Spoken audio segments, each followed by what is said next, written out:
lasagna.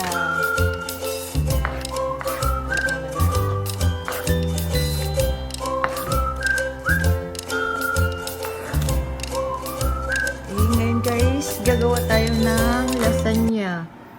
Beef lasagna. Kaya lang, pag wala kayong noodles, pwede naman bread eh. Kaya lang, ipaplat yung bread. Ayan siya bread oh. Social nga gardenia yung bread ko. Kasi, malapit niya na mag-expired bukas.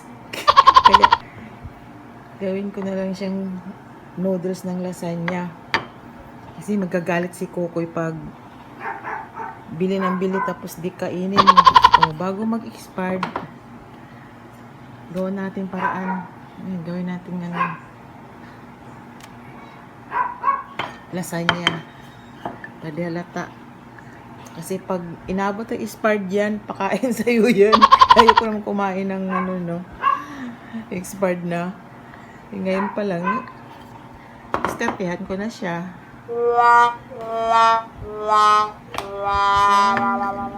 Taral ako naglalaro. Ayan, dami ko nang naplato. Ayan. Ayan, plat-plat na. Ayan, lagay natin yan sa baking dish. Ito, lagay natin siya dyan. Ngayon, imimix natin siya. Siya.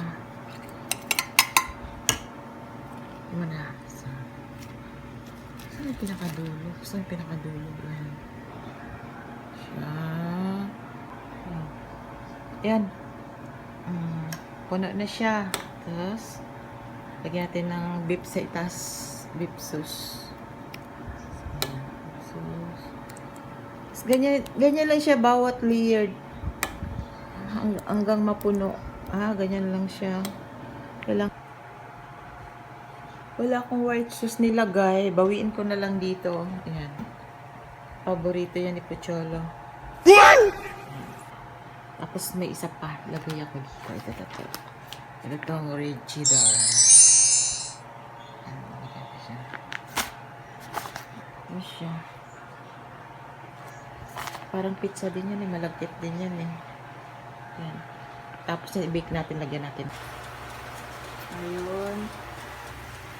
I-bake natin siya ng 180 degrees. Tapos lagyan natin siya sa up and down. Then 30 minutes. Yan, 30 minutes. Yan.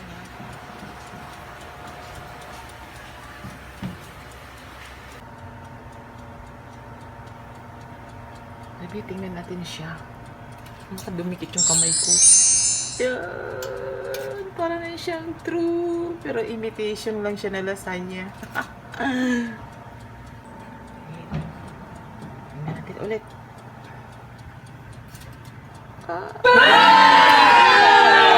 Lasagna ko. Sarap.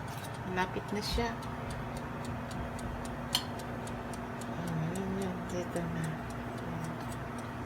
Matatapos na siya.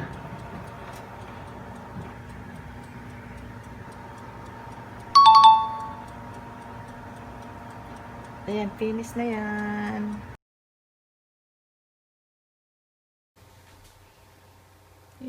Sarap ng lasagna ko.